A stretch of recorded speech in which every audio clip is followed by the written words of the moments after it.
Welcome back. Now in this video, we're going to be talking about branding and templates between your front-end product and then your upsell. Now you're looking at what could be considered to be a front-end template that we'd be using for a sales page. And what's going to be important is that when you structure this front-end product as well as your upsell, that you keep continuity visually in both the header and the footer. So in Optimized Press, this really is a matter of going into the navigational area and adding in a header. Now, you'll notice that you're going to have a logo, but we're going to actually get rid of the logo and we're going to keep continuity between the products. So what we've done is we've implemented a header.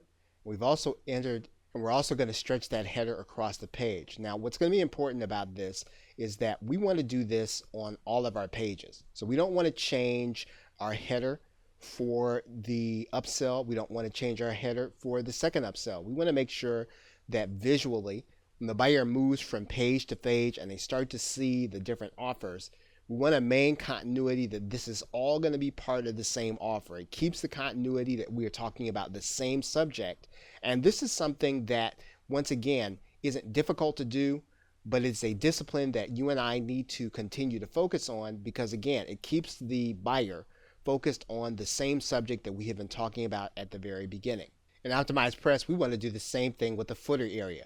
We want to make sure that the footer area is going to be consistent throughout all of our pages. And you want to test whether or not having a footer versus not having a footer there may necessarily either cause conversions to drop or cause conversions to increase. But regardless of what you do, you want to be consistent and you want to lean toward having a header versus not having a header there. And these are going to be very easy to implement throughout the paging system that you're using. Just make sure that it is consistent throughout the page system. Let's say that you decide also to use a branding image.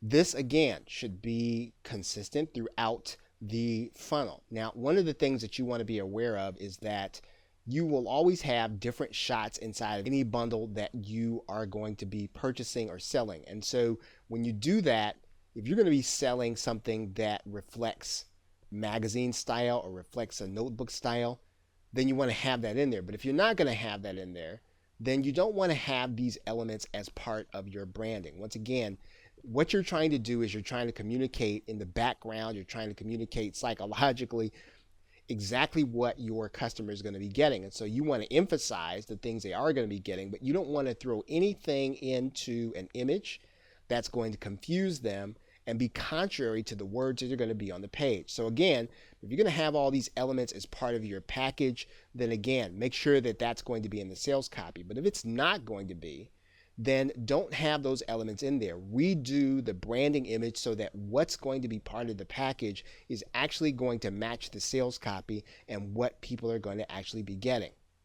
Okay, so with that, thanks, and I will see you in another video.